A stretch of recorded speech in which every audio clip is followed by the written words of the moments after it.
नमस्कार, मैं रेखा मिश्रा नए पाठ के साथ जिसका नाम है एक कहानी यह भी, जिसकी लेखिका हैं मन्नू भंडारी, जो कि दिल्ली विश्वविद्यालय के मिरांडा हाउस में पढ़ाती थीं। वहीं से रिटायर यानी सेवानिवृत्त होकर दिल्ली में रहकर स्वतंत्र लेखन करने लगीं। इन्होंने फिल्मों के साथ-साथ दूरदर्शन धारावाहिकों की भी पटकथा लिखी। इनकी रचनाओं में विषय से जुड़े हुए प्रामाणिक तथ्य मिलते हैं। प्रस्तुत पाठ एक कहानी यह भी उनकी आत्मकथा न होकर आत्मकथ्य के रूप में है, क्योंकि इस पाठ में उन्होंने सिलसिलेवार कथा का विवरण न देकर के जीवन के कुछ पक्षों का ही वर्णन किया है। मन्नू जी ने अपने इस आत्मकथ्य में जीवन के उन पक्षों का वर्णन किया है जो उनके लेखकी जीवन से जुड़े हैं। इसमें उन्होंने स्पष्ट किया है कि उनको साहित्य जगत से जोड़ने में उनके पिता तथा कॉलेज की प्राध्यापिका शीला अग्रवाल की अहम भूमिका है। उन्होंने यह भी स्पष्ट किया है कि वे एक साधारण लड़की की भांति थीं, परंतु उनकी प्राध्यापिका शीला अग्रवाल जी ने उन्हें एक असाधारण प्रतिभा का धनी बनाया। सन 1946-47 में देश में जो स्वतंत्रता की अलख जगी थी, उसमें मन्नू जी ने भी अपनी आहुति दी, यानी आहुति देने से पीछे नहीं रही। जीवन के आरंभिक काल से ही उनके अंदर स्वतंत्रता संग्राम से जुड़ने की इच्छा थी। एक छोटे से शहर से संबंध रखने वाली युवती मन्नू भंडारी ने देश की आज़ादी में जो योगदान दिया, वह अपने आप में अतुलनीय है।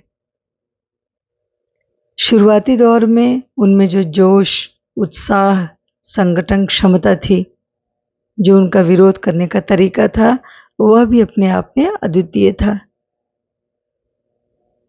जो कि इस कहानी में हम आगे पढ़ेंगे। इस पाठ की लेखिका मन्नू भंडारी आधुनिक कथा साहित्य की जानी मानी शख्सियत हैं। इनका जन्म 1931 में मध्य प्रदेश के मंदसौर जिले के भानपुरा गांव में हुआ था। अजमेर से इन्होंने इंटरमीडिएट तक की शिक्षा प्राप्त की। उसके बाद कलकत्ता विश्वविद्यालय से स्नातक और बनारस हिंदू विश्वविद्यालय से इन्होंने हिंदी में एमए किया। दिल्ली के मिरांडा हाउस में अध्यापन कार्य करके सेवानिवृत्ति के पश्चात दिल्ली में ही रहकर स्वतंत्र रूप से लेखन कार्य से जुड़ गईं, यानी स्वतंत्र लेखन करने लगी। 15 नवंबर 2021 में इनका निधन हो गया। इनकी प्रमुख रचनाओं में आपका बंटी, महाभोज, एक प्लेट सैलाब, मैं हार गई, त्रिशंकु, ये सब प्रमुख हैं। इन्होंने फिल्म जगत तथा दूरदर्शन के लिए पटकथाएं भी लिखी, जिनमें बहुचर्चित धारावाहिक रजनी, दर्पण व निर्मला प्रमुख है। हिंदी साहित्य के शिखर सम्मान के साथ साथ अनेक पुरस्कारों से इन्हें पुरस्कृत किया गया। इनकी रचनाओं में भाषा व शिल्प की सादगी तथा प्रामाणिक अनुभूति देखने को मिलती है। इन्होंने अपने इस आत्मकथ्य में अपने पारिवारिक जीवन का यथार्थ एवं सजीव चित्र प्रस्तुत किया है। इनकी भाषा अत्यंत सरल, सहज और स्वाभाविक है। इनकी रचनाओं में भाषा शिल्प की सादगी एवं उसकी प्रामाणिक अनुभूति मिलती है। पाठ इस प्रकार है। लेखिका बताती है कि उनका जन्म तो मध्य प्रदेश के भानपुरा गांव में हुआ, जहां वह ब्रह्मपुरी मोहल्ले के 2 मंजिला मकान में परिवार के साथ रहती थी। जिस मकान में रहती थी उसके ऊपरी हिस्से में ऊपरी मंजिल पर पिताजी अपने पत्र पत्रिकाओं, पुस्तकों और समाचार पत्रों के बीच घिरे रहते थे, और उसके निचले हिस्से में लेखिका अपनी मां तथा भाई बहनों के साथ रहती थी। लेखिका ने अपनी मां को बेपढ़ी लिखी तथा व्यक्तित्वहीन बताया, क्योंकि उनकी मां ने अपना पूरा जीवन अपने बच्चों तथा पति की इच्छाओं को पूरा करने में बिता दिया। लेखिका कहती है कि उनकी मां ने अपने व्यक्तित्व को दरकिनार कर दिया, यानी अपनी पहचान बना ही नहीं पाई, घर के दायरे से बाहर निकल ही नहीं पाई। इसलिए उन्होंने यानी लेखिका ने अपनी माँ को व्यक्तित्वहीन बताया है। लेखिका कहती हैं कि जब उनके पिताजी इंदौर में थे तो 8-10 विद्यार्थियों को अपने पास रखकर मुफ्त में उन्हें पढ़ाया करते थे, डिक्टेशन दिया करते थे और आगे चलकर उनके पढ़ाए हुए छात्रों ने ऊंचे ऊंचे ओहदों पर उनके पढ़ाए हुए छात्र ऊंचे ऊंचे ओहदों पर आसीन हुए, यानी कार्यरत हुए। उनके पिताजी बहुत ही दरिया दिल स्वभाव के थे। स्वभाव में कोमलता और संवेदनशीलता भी थी। उनके पिता आर्थिक रूप से संपन्न थे। उनकी बड़ी मान प्रतिष्ठा थी। उनके व्यक्तित्व के दूसरे हिस्से में अहंकार एवं क्रोध भी था। लेखिका कहती हैं कि ये सब मैंने दूसरों से सुना, क्योंकि जब मैंने होश संभाला तब पिताजी के स्वभाव का दूसरा पक्ष मुझे देखने को मिला, जिसमें क्रोध व अहंकार पूरी तरीके से घर कर चुका था। कारण यह था कि उनको एक बहुत बड़ा आर्थिक झटका लगा था। उनके साथ उनके अपनों ने विश्वासघात किया था, जिससे उबरना उनके लिए संभव नहीं था। और घर की जिम्मेदारियां, अपनी महत्वाकांक्षाएं जिन्हें वे पूरा नहीं कर पा रहे थे, तो स्वभाव में क्रोध आना स्वाभाविक था। यानी लेखिका ने जब होश संभाला तो पिताजी को इसी रूप में देखा। लेखिका कहती है कि उनके पिताजी ने अजमेर आकर अपना अधूरा काम पूरा करते हुए अंग्रेजी हिंदी शब्दकोश तैयार किया, जिसके लिए मान सम्मान तो मिला, लेकिन अर्थ यानी धन नहीं मिला। लेखिका बताती हैं कि उनके पिताजी अपने मन की स्थितियों को हम लोगों से कभी साझा नहीं करते थे। प्रायः क्रोध में रहा करते थे। परिणाम स्वरूप मां हमेशा भयभीत रहती थी। लेखिका कहती है कि पितृगाथा यानी पिताजी से जुड़ी गाथाएं इसलिए नहीं गा रही हैं कि उन्हें अपने पिता का गौरवगान करना है, बल्कि वे तो देखना चाहते हैं कि उनके पिताजी की कौन सी खूबी और खामी उनके जीवन के ताने बाने में गुथी है। घर का जैसा परिवेश होता है उससे बच्चे अवश्य प्रभावित होते हैं, जो कि लेखिका के साथ भी हुआ।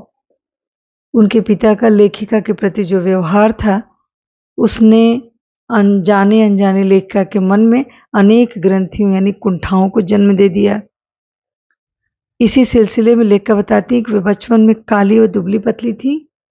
इसके विपरीत उनकी बड़ी बहन सुशीला गोरी चिट्टी तत्स्वभाव से हंसमुख थी और गोरा रंग पिताजी की कमजोरी थी। वह सुशीला को ज्यादा पसंद करते थे। हर बात में उनसे मेरी तुलना करते हुए सुशीला की प्रशंसा किया करते थे। यह देखकर मेरे मन में गहरी हीन भावना ने जन्म ले लिया। वही हीन भावना मेरे मन में आजीवन बनी रही। लेख के जीवन में इतना नाम मान प्रतिष्ठा पाने के बाद भी उस हीन भावना से मैं उबर नहीं पाई और परिणाम यह हुआ कि कोई उपलब्धि मेरे हिस्से में आती, लोग मेरी प्रशंसा करते तो मुझे स्वयं पर विश्वास नहीं होता था। उस उपलब्धि मान व प्रतिष्ठा को मैं तुक्का मान बैठती थी। पिताजी के शक की स्वभाव की झलक भी लेखिका को स्वयं में दिखाई देने लगी, क्योंकि वह अपनी ही उपलब्धि को शक के दायरे में लेने लगी थी। लेखिका बताती हैं कि जब से उन्होंने होश संभाला तब से उनके पिता से प्रायः वैचारिक टकराहट होती रहती थी, यानी हमारे और पिताजी के विचार मेल नहीं खाते थे। लेखिका इस बात को भी स्वीकार करती हैं कि जाने अनजाने पिताजी के व्यक्तित्व की स्पष्ट छाप मेरे व्यक्तित्व पर पड़ी है।